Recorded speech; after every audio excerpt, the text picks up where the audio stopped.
ओम कृष्णाय वासुदेवाय हरिये परमात्मने प्रणतः क्लेशनाशाय गोविंदाय नमो नमः। गीता चैप्टर 2 श्लोक नंबर 23। नैनं छिद्वन्ति शस्त्राणि नैनं दहति पावकः न चैनं केदल्यन्त्यापो न शोयति मारुतः। यह आत्मा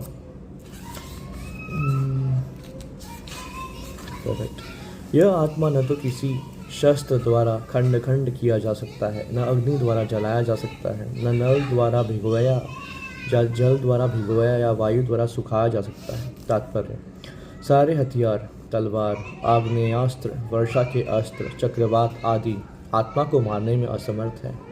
ऐसा प्रतीत होता है कि आधुनिक आग्नेयास्त्रों के अतिरिक्त मिट्टी, जल, वायु, आकाश आदि के भी अनेक प्रकार के हथियार होते हैं।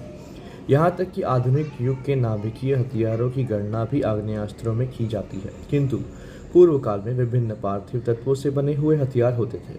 आग्नेयास्त्रों का सामना जल के परमाणु हथियारों से किया जाता था आदि, जो आधुनिक विज्ञान के लिए अज्ञात है।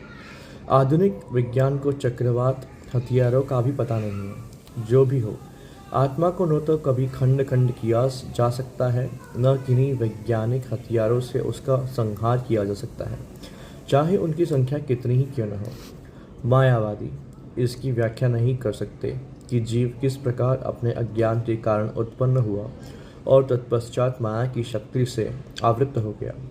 न ही आदि परमात्मा से जीवों को विलग कर पाना संभव था।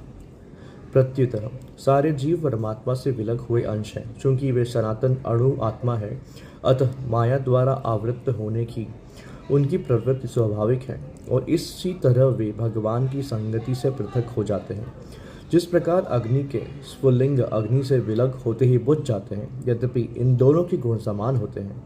वराह पुराण में जीवों को परमात्मा का भिन्न अंश कहा गया है। भगवत गीता के अनुसार भी वे शाश्वत रूप से ऐसे ही हैं। अतः मोह से मुक्त होकर भी जीव पृथक अस्तित्व रखता है, जैसा कि कृष्ण द्वारा अर्जुन को दिए गए उपदेशों से स्पष्ट है। अर्जुन कृष्ण के उपदेश के कारण मुक्त तो हो गया, किंतु कभी भी कृष्ण से एकाकार नहीं हुआ।